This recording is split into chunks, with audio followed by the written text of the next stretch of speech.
play is based on real stories. So it's about women's rights. It's about the fact that we are supposed as women to take care of our bodies as we want to, and that nobody else should decide for us in any way. So this play takes place in actually nowhere. There is no time, there is no place. So it can actually be set anywhere at any time. And this is the reason why the main character is her. So she doesn't even have a name. Therefore, you can be also that person, maybe. And also, it's set in a dystopian world. So that just means that it might be in 20 years' time or in 50 years' time, just because Chorus is a system, a computer, who's there to control everybody else and every human's decisions. However, it seems to me that this could happen very shortly, and we don't maybe even have to wait 20 years for that, but we'll see.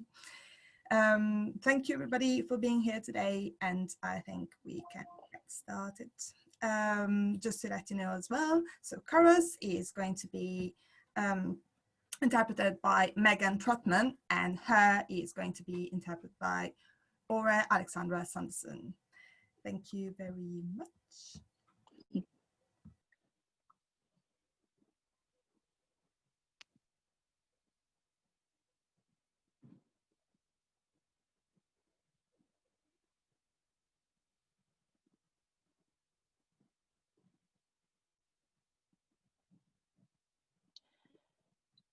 I wish some decisions were not mine to make. They are here.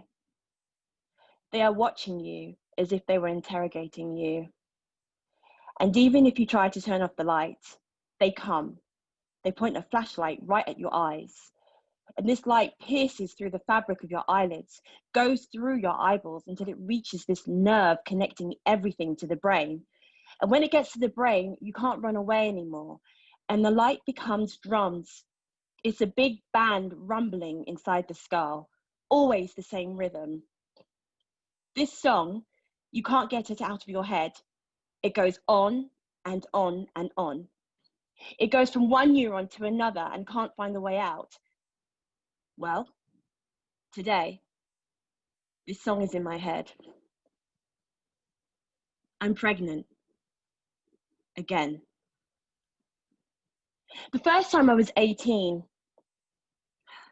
18. What a perfect age for a perfect first love. Harmony in moves and stares, to finish each other's sentences with such ease. Telepathy, empathy, balance, euphoria, happiness, craziness, symphony, energy. The idea of love. To love the idea of loving with a touch of passion. Emotion. These emotions when you start the future and jump into infinity. Warm hearts. And to talk about what you don't know and to pretend to know the end of things because you are everything. The power of happiness. And then I'm pregnant. I had just finished high school and moved to another country. At home, things were complicated. My mother juggled several jobs and my father was not there very often. And my little sister wanted to be a singer. She used to spend her time singing out of tune in the bathroom while drying her hair. She thought we couldn't hear her. In fact, not only could we hear her, but we could totally picture her warbling in front of the mirror. I want to be a singer and I will do everything I can to succeed. And my mother was losing her mind and her money with all the lessons and the auditions. When I tried to tell her, it was crazy because she was only 15 years old. The fine words floated in the dusty air of overdue cleaning days. That's it.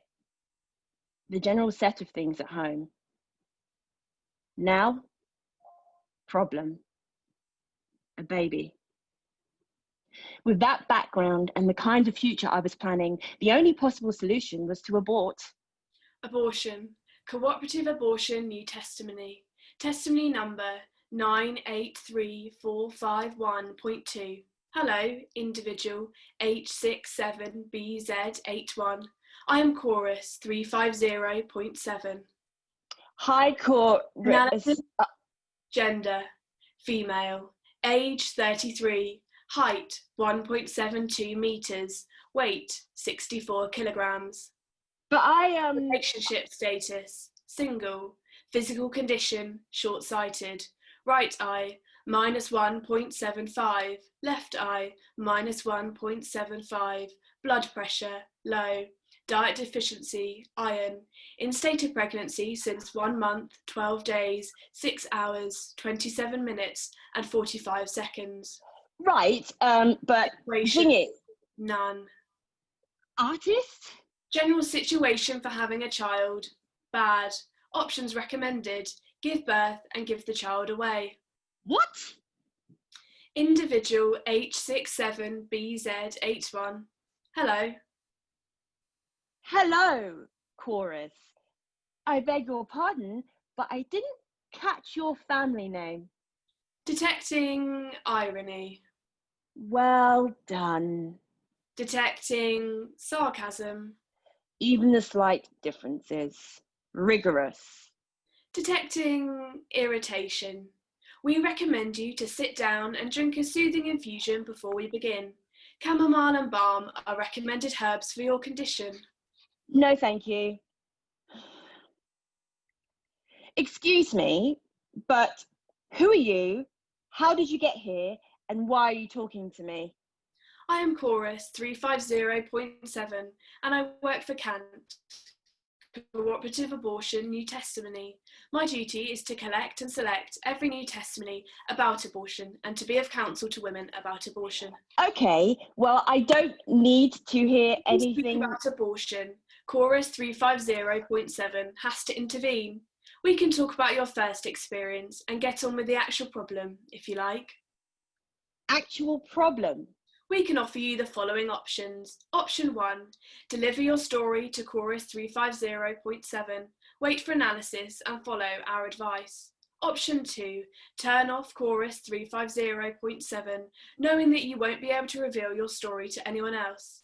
As soon as you try to communicate a testimony outside the system, you will be added to the list of harmful individuals towards society evolution. These individuals will be monitored ad vitam aeternum. Is that your options? No, abortion testimony can escape Kant control. Kant's purpose is to check the testimony's truth and accuracy so that the truth, all the truth, only the truth, can be revealed.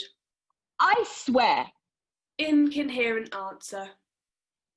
Please continue, Your Honour. And this is irony, sweetheart. Stories influence decisions. Humans are weak-minded. Only the system can accept and validate individuals' decisions. Humans are not able to spot the point of balance and the breaking point within a decision. Testifying individuals must be analysed and controlled. Kant does not allow the word abortion to be pronounced in vain. Amen. Incoherent answer. What about censorship then? Does me saying that seem incoherent to you? Detecting aggression and offence. Chorus 350.7 offers a licorice infusion to temper your nerves in order to have a pleasant conversation. Is that what we're having here? A conversation? Conversation definition. From Latin conversatio, conversationis, to come together. From verb conversare comes having a conversation. Okay.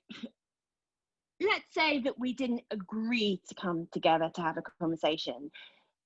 This feels more like a forced interview or an interrogation or a hostage situation. I think those are better definitions. Detecting aggression and offence. Chorus 350.7 offers an infusion, yes, except I don't want your fucking infusion. I could even tell you where to shove your infusion, but I don't exactly know if it can mean anything to an immaterial entity. I am not giving a testimony to you anyway, so I'd rather ask you quietly to leave. Thank you. Chorus 350.7 can't leave without an official request. It is my duty to take care of you, to advise you, and to give all the information you need to take our decision. I don't want to continue to... An average number of 66 abortion testimonies per minute over the whole world. Jeez. On 66 testimonies, 23% were from people talking about abortion as a social issue, 14% as a political issue, 6% as a religious issue, 7% as someone else's experience, 47% as a personal experience, 3% refused to give their testimony to Kant. This is insane. Stop talking. Testimonies do not represent reality. All over the world, each second, there is an average of 1.5 self-elective abortion procedures, which gives a total of 43.8 million each year. Among these procedures, 20 million are reported to be illegal. It has been reported that every 9 minutes, a woman dies during an abortion when the procedure is illegal. We can say that 1 woman out of 4 went through a self-elective abortion at least once in her life. Stop it! I've never said I wanted to abort anyway. I was just talking about my experience because it's important. It's important for me and all other women who need help. They need to know. It's not only about numbers and statistics, it's so much more than that. Jeez, you make me sick. How dare you?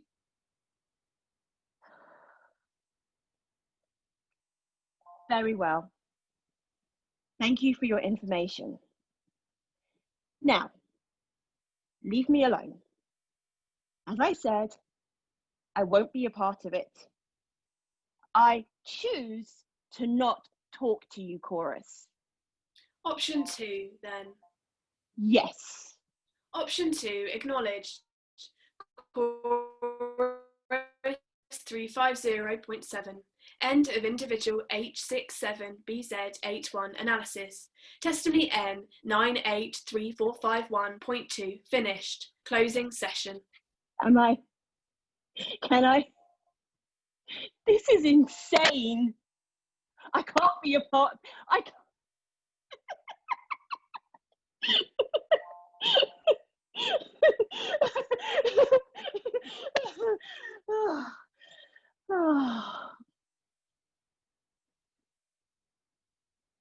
I don't care. I really want to fuck the system. And I will, because they need to know. Hello, you? Well, I don't really know where to begin. It's probably the touchiest thing I've ever talked about. Not that I'm shy, far from it. I'm rather an open person who'll talk to about every aspect of my life with anyone. It's embarrassing sometimes. One day, when I was 15, I was at a party and had a fight with my best friend. I was furious, and it was a mess inside with all the music and dancing. As for me, I was outside breathing the cold air of January, and this late girl is running late to the party. She slips and I grab her and she starts laughing and... Damn it. Concentration. Come on. Come on. You can do this. I was 18. It happened in June. No, July. No, June. I'd already left in July. The end of June. I was not on the pill. I did try once, but it had left me in a wreck. My body was swollen like a balloon. It does get rid of your pimples, that's true, but you also get fake periods. It's disgusting. It disgusted me to think I was losing blood because some medicine decided it and not because my body needed it. Anyway, we were trying to have intercourse with nothing because he wanted something more real. But it was risky. And we knew it could happen. But we were careful, At least we tried to be. I don't quite understand what happened. I never did exactly.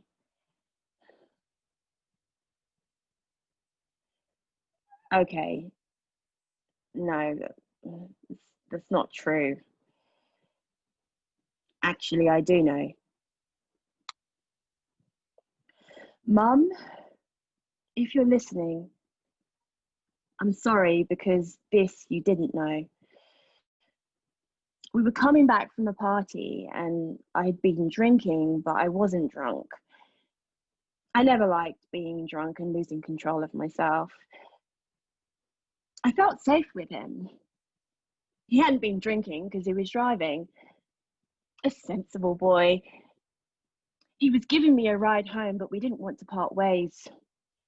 This feeling when you don't want to end the night because you love being together so much. So we take another spin to give us some more time to breathe love. Just a bit longer. He stopped the car and began to kiss me. We were surrounded by darkness. My head was spinning fast between alcohol and passion. Rapture and arousal was growing. He was a sensible boy, but too young.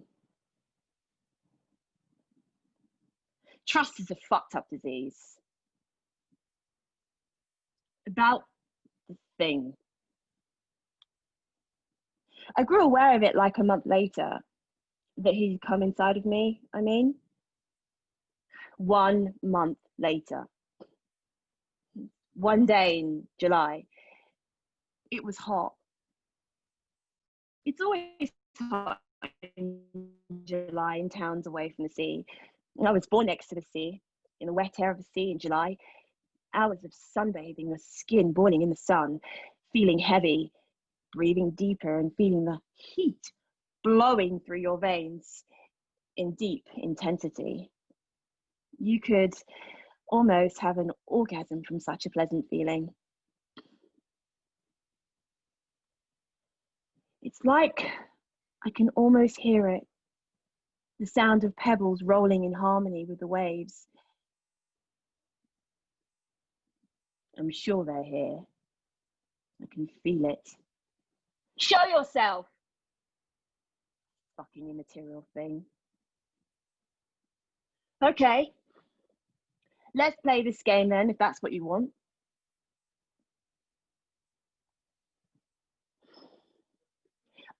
I fainted. On this day in July, in this burning city, I felt dizzy. I was living by myself. I was at home. Well, I think so. I can't remember exactly. Yes, yes, I was home. I can remember waking up and seeing my cat right before me. Her little wet nose must have made me react somehow. I can remember her green eyes staring at me as if she was wondering what kind of new game it was. I had fainted.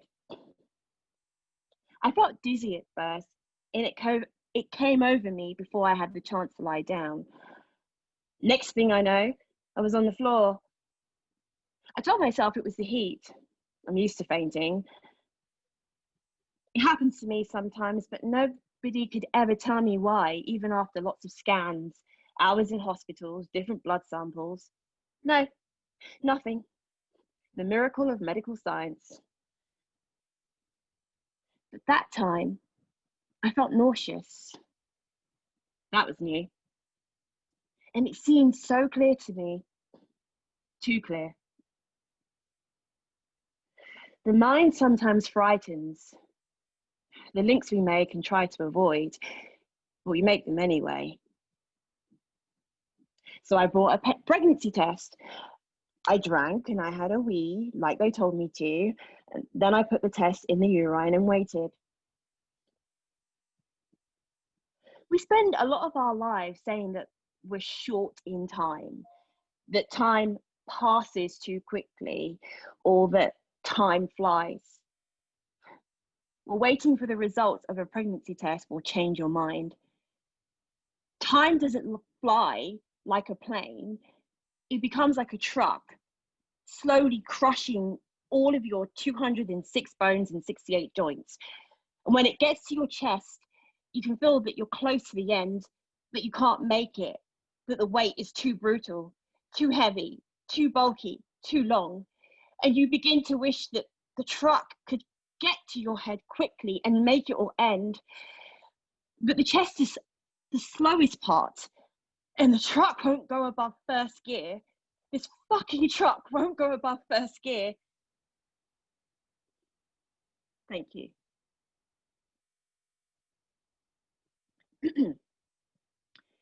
So, pregnancy tests calculate the level of beta HCG hormones. HCG stands for human chorionic gonadotropin. It's only produced in case of pregnancy or gynecologic tumor, because it's always good to add a little cancer scare. The hormone is produced during the first 3 months in relation to the corpus luteum, which is the result of ovarian follicle rupturing. Then it all comes to the placenta formation being completed around the 3rd or 4th month. But who cares what's about to happen next? Long story short, you're told if you're pregnant by a hormone. And this piece of shit test confirmed it, showing me its stylized little face, smiling, telling me the good news. Good news? Are you kidding me? Mum? I saw it. The concrete melting underneath. The road we'd imagined together to be ahead of me was melting. You have to be careful with the amount of water while painting watercolor. Otherwise, you run the risk of blurring everything. Too much water and the colors blend together. No more borders and you're lost. Mum, I'm pregnant. Mum, I don't want to keep it. I felt her look over the phone and heard this look take a breath. I saw her eyelids closing after a few seconds of a long stare. I saw her shoulders going down. Oxygen. Mum? Okay, she said. My mum is a hero.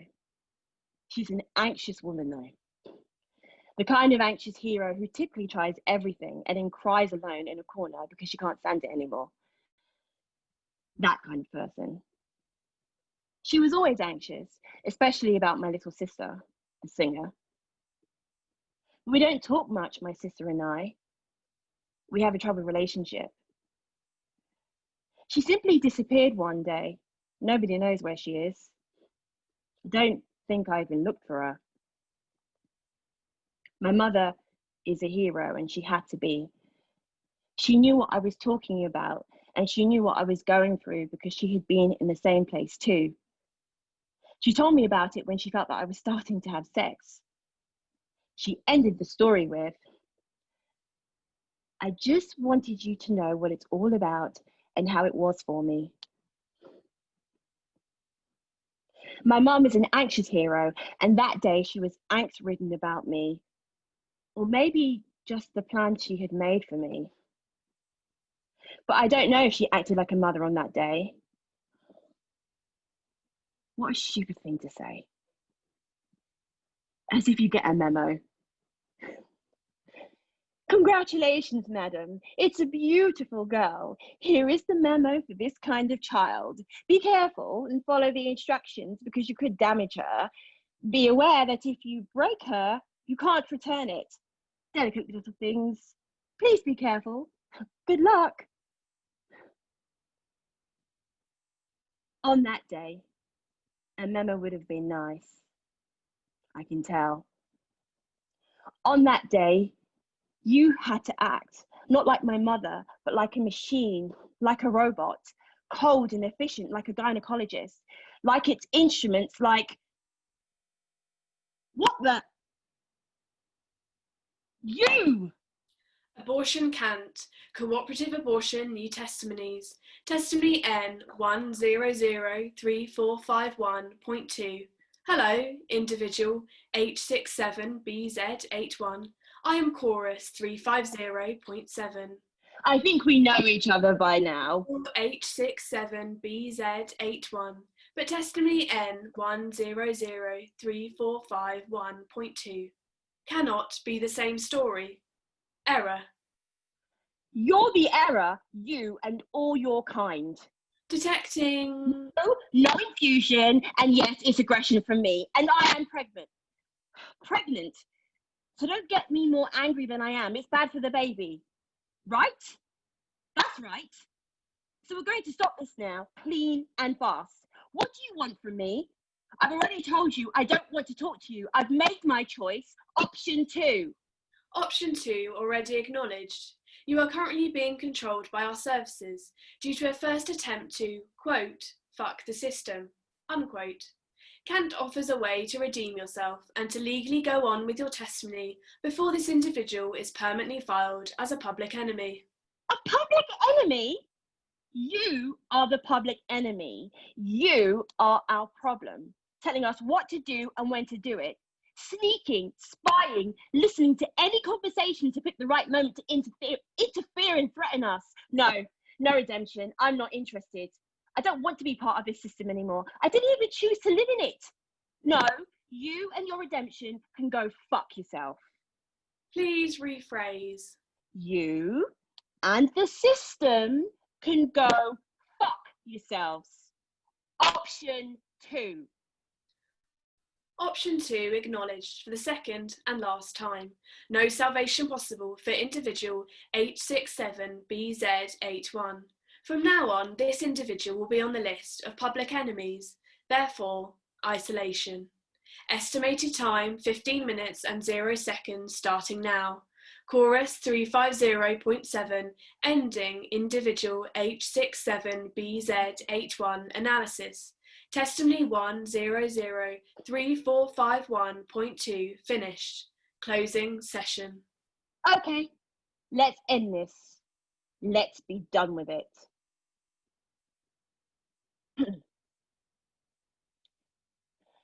My gynecologist was really amazing. Usually I feel more comfortable going to female doctors, but he was very fatherly, and above all, he was one of the only ones willing to help after various refusals.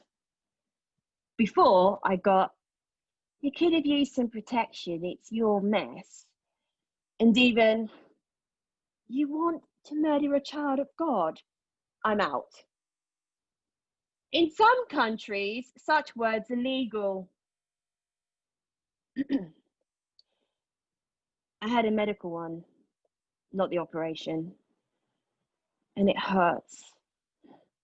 Really nice drug. A spoonful of sugar helps the medicine go down. I can tell that it was hard for the medicine to go down without sugar. I remember my gynecologist saying, you'll see, it's 5 millimeters long. There's practically nothing, miss. And so I took the 2 pills. One you take in the morning, the other the day after that, if I recall correctly. Maybe 2 days after. I can't remember.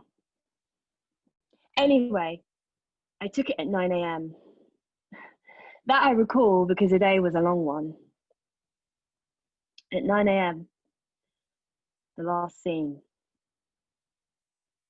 And then cramps, contractions tearing your insides.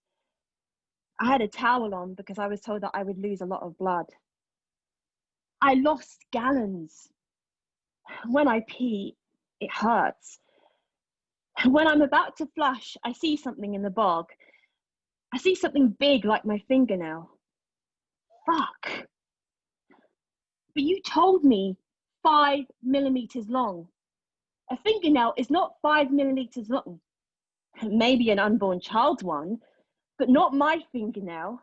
Not my fucking fingernail. I think it was the most, but it didn't go further. My mind decided that I had to move forward. Life was starting at that point. Crazy, isn't it? My gynecologist did advise me to do this with someone present, but I was the daughter of a hero. Heroes don't need help. They move on and appear invincible. And that day was me appearing invincible day. I was my own hero. I can't remember if my tears were of joy, pain, relief, or despair. My body was getting rid of any liquid at that point. It was catastrophic. A liquid woman. Mum, it's done. It's over. Each time I recall that moment, I feel like I lose a part of my body. Each time I get my period, I picture some possible leftovers in all that liquid. That's dumb. Years have passed. Still, this picture doesn't fade away. And no, he doesn't know. Maybe he thinks his sperm has extraordinary powers. Repercussion-free sperm. It does exist, I must admit. But checking before fucking everything up might be a good idea. It might be a good idea not to picture yourself with a magic repercussion-free sperm with spermatozoin clever enough to avoid all over them on their way to suicide. The sperm with suicidal tendencies, man. They have team spirit and no sense of competition. Great. But that arsehole sperm, that traitor sperm, wanted to get out of line and couldn't fall for anyone else but me. My ovum probably made eyes at him that day. He couldn't resist. Yes, let's go. Who cares about the team today? It's all about me. Well done. You earned your medal of most carefree of the year. Congratulations. In any case, had he wanted to keep it, it was my decision to make. And the answer was no, definitely not. It wasn't just about me leaving for another country and starting a new life. It was also about him. On that night, he didn't think about me, about my future. He didn't think to warn me. A simple, I came, would have been enough to take the morning after pill. But no, he decided to take the risk. He decided to leave it to chance. But Lady Fortune was not my ally. I can't stand the distance. Forgive me. I can't go on like this. It's too difficult. And also, I'm starting a life here. I know it has only been 1 month, but it's already clear to me. You know me. We don't even know if you're ever going to join me. I know it's too soon to talk about this, but I loved you, really. I don't have someone else in my life, I swear. I need to focus on myself. I'm terribly selfish. I'm sorry. Maybe one day you will forgive me. I never forgave him.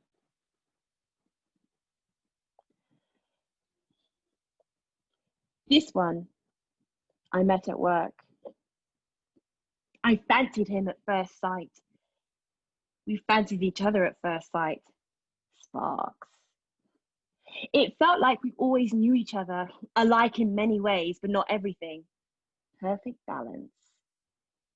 Everything went very fast. Then we slowed down. When you take the plane, you get this kind of excitement, waiting. Everybody's queuing up, cramming in front of the hostess who is struggling with her mic to make her announcements in every language she knows. The announcements are never quite clear. Why bother with it? But okay.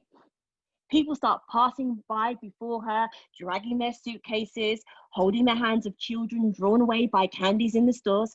I won't buy you any of it because if I do, you are going to be sick during the flight. Boarding ticket and passport, please. And so you hold your suitcase, coat and scarf and whatever else. You could use an extra pair of hands, but you do without. Movement coordination, balance, and then that's it. In the hallway to the plane, you can already feel the wind of travel. You're going to cardiac fibrillation. You hope, fingers crossed, for the seat by the window. You already have your earphones ready to listen to the perfect music to go with this journey. And then bingo, your seat is by the window because the other person who was supposed to be there chose to join with a friend, a son, a lover, whoever you want. Everything is perfect. You even found a spot to put your suitcase. You fasten your seatbelt and breathe. And now you even start praying to this God in whom you don't believe, but who magically materialized in your head. The engines. The engines are turned on, and while the flight attendants show you how to escape death in case of emergency, you look at the airport moving away from the porthole. No window. Portholes are only for boats. Round. Well, oval anyway. The field is sliding beneath you faster and faster, and that's it. You took off, you're flying. We are on the ground no more. My God, what a feeling. There is always a woman holding on to her husband's arm and the kid crying because his ears hurt, and the girls taking a selfie to show online that they are going or coming back from an unforgettable journey. We are so cool. But not you. You are in the air and the world around doesn't matter anymore. You are in your bubble and you breathe and it's wonderful, even with the turbulence in the white clouds. It's crazy to think that something so soft and cozy can shake you this much. Please fasten your seatbelts and keep them fastened until the seatbelt sign is turned off. You're stuck and they tell you that you might fall. You're imprisoned by your own seat. They tell you you're falling, you can't do anything about it. You can't move. You just have to wait until the turbulence is over. But in fact, you're already landing. We're already landing. Fuck. And you tell me we are landing just like that. I can't even take the time to realize that I'm on a journey before you force me to land. Can't we at least do it gently? Please. So you hope for a gentle landing, but it doesn't exist. Like the sugar for the medicine, a spoonful of sugar helps the medicine go down.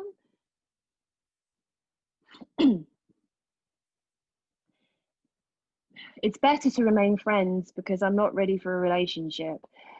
I don't know what I want from life, but you were someone important that I want to keep in touch with. I don't want to hurt you and I don't want you to hurt me. Can we do that? Let's see how it goes from here. Let's take the time we need, he said. Fuck off. I've been pregnant for 1 month and 12 days. That's what Cora said. She was more accurate, but roughly. I want to keep it. I don't want to relive that experience. This time, it happened because it was meant to be. 1 year before, I was told that I will never be able to have children. Cause? Unknown. They couldn't tell. Just like they've never been able to tell me why I sometimes fainted. There are things that can't be explained. My body is a medical mystery. So, I didn't have to worry. Is there a better birth control than being sterile? But Lady Fortune fucked me over again. This time, I'm in love with a friend, pregnant. He would probably help. He would probably like to take care of it with me. I was always too altruistic. I worry about others too much. I can go through this on my own. I am the daughter of a hero, aren't I? And my body won't stand those cramps and contractions again. and the feeling of emptiness and the blood and the fingernail. The fucking fingernail. My God. Not feeling like a woman. Not that I think so, far from it. You are not a woman when you give birth, but society tends to make you think you are. But it's not true, because we are meant to bear children, right? We're not meant to remove things from our wombs, but to grow them inside until the end. Is that right? Assholes. Mum? No. Each day, I am happy with the decision I made 15 years ago. I don't have regrets, and I will never regret my decision. Never. It has made me who I am today. I allowed myself to live like I wanted. Life wouldn't have been the same with a child. Now it's not the same. I don't know if it will happen again. I was supposed to be sterile. My God. When I think about it, it gives me the creeps. So no, fuck no. This time I'm keeping it. I'm ready. Mum? The key is you have to feel ready. That's it. You have to be ready to walk by 2. If possible, by 3. By 2 is good enough though. I don't want to walk by myself. I'm ready. The universe is ready. We need female heroes. Walk with me on the wild tracks. Walk with me on the growing grass, under the sun of a new spring, where, laid in the eyes of trees, you will find the immortal story's roots through muttered voices. Walk with me on the time's footprints, shaped freely by waves from the sea. Look at it passing by, breathing deeply under the force from the world moving. Walk gently. You will not slip if you go with the flow of your ideas in balance. Walk and watch the earth moving when you stay still, gazing at the future. Listen to nature blowing her whispers to you, telling you not to think about the words of others. For when they say it's wrong, it doesn't mean that it's not right.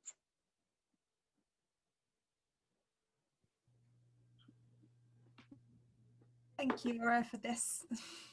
Okay. And Megan as well, of course.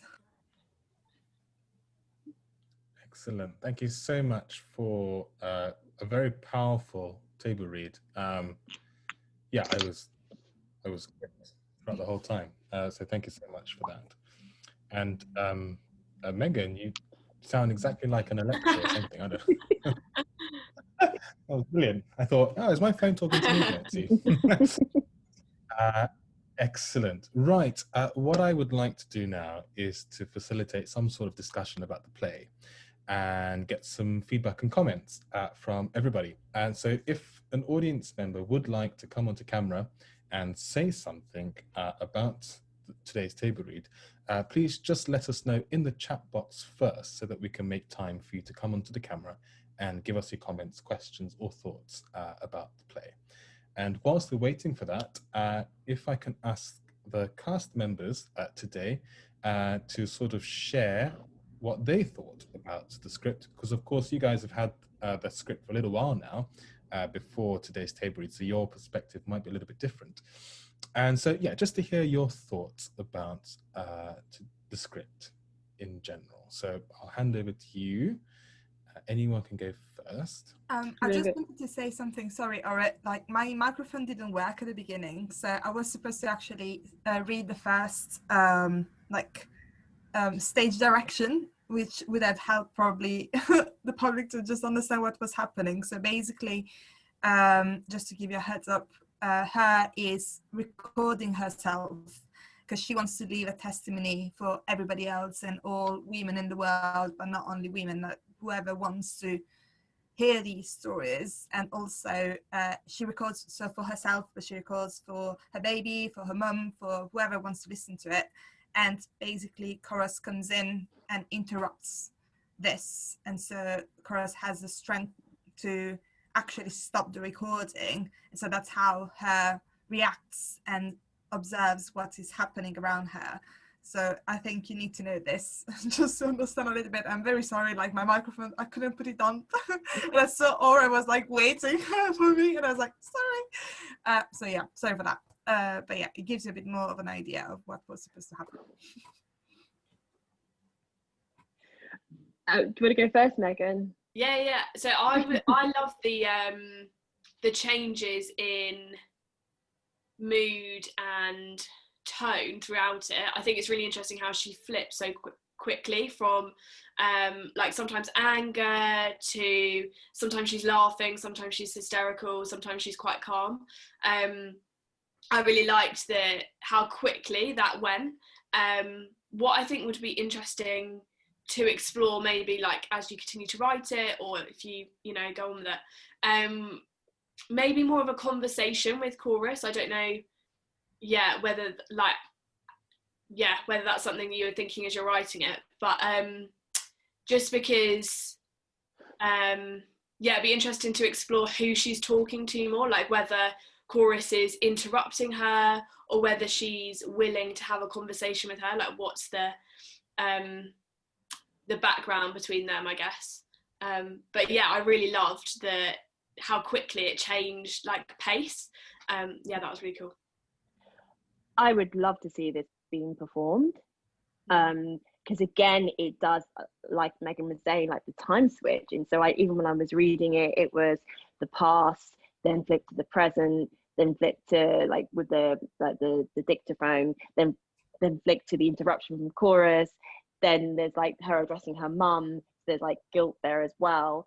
So I loved the same thing that Megan's talking about. And yeah, I was thinking it would be interesting to see more of Chorus actually like dotted a bit more throughout.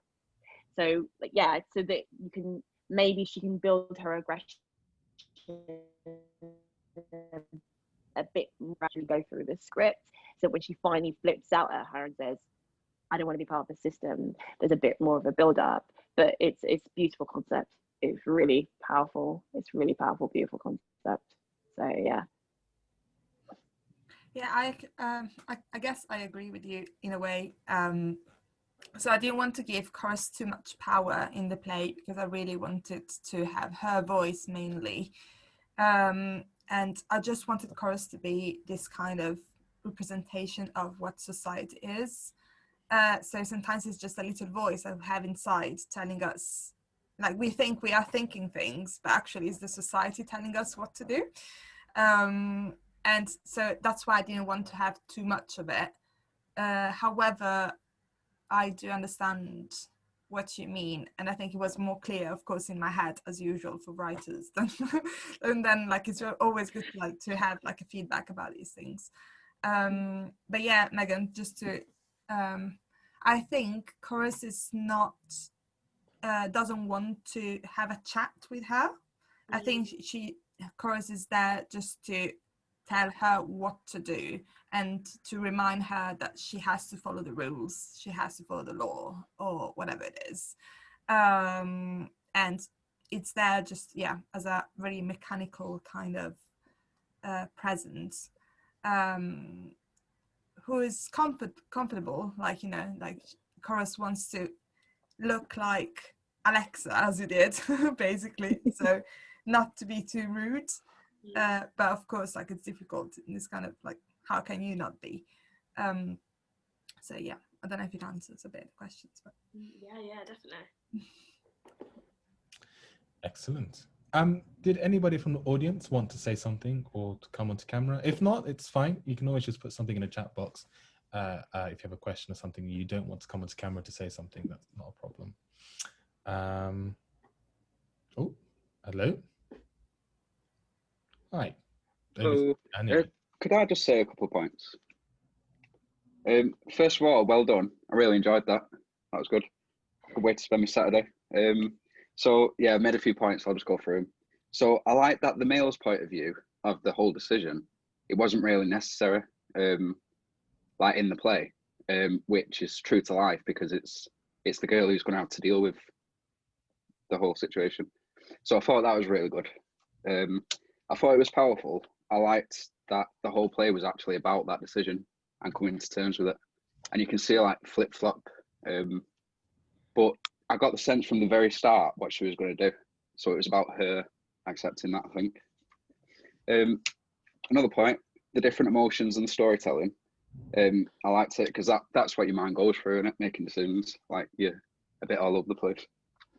I like the fuck the system message, and that you've got to make decisions for yourself. I like that. And chorus, visually, I was thinking like it'd look great on stage if it was like a huge blinking lights desk thing, you know, like overpowering, and it's like the characters like trying to fight for that spotlight in a way. And that's all my notes. Thank you, Danny. It's awesome that you're saying that, because actually in the script, like in the stage directions, when chorus comes in, there is a huge bright light coming on stage. So that's my idea. So that's exactly what you're saying, which is great. Love it. Brilliant. Well, thank you so much, Danny, for your comments and your thoughts. That was brilliant. Thank you. Much appreciated. Anybody else would like to come on and say something to the cast or to Leia or anything at all? If not, we could wind down, I suppose. Well, in that case, it seems like that might be all. If you do have comments or anything later on after the table read, that's absolutely fine. You can just email your thoughts to contact@thenewworksplayhouse.org, and then I can forward those messages or feedback on. That's not a problem whatsoever. Please do remember that the recording will be uploaded to our website for a short 1-week run.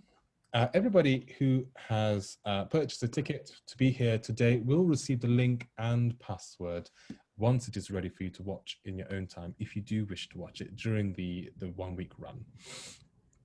Please just don't share that link and password with other people. That's all. It will be part of a ticket for those who didn't join today's live stream, who still want to watch the recording. They will also get those same details later on. Oh, actually, just a couple of comments. It's come through. Very well read. All right, thanks for the invitation. I just wanted to say really great and topical writing and so much to work with. I agreed with the lighting that Danny mentioned. And oh, and great acting script. Felt the emotion. Fantastic job to all. The ending sentiments of not wanting to walk alone anymore really stuck with me. Extremely powerful. Brilliant. Excellent.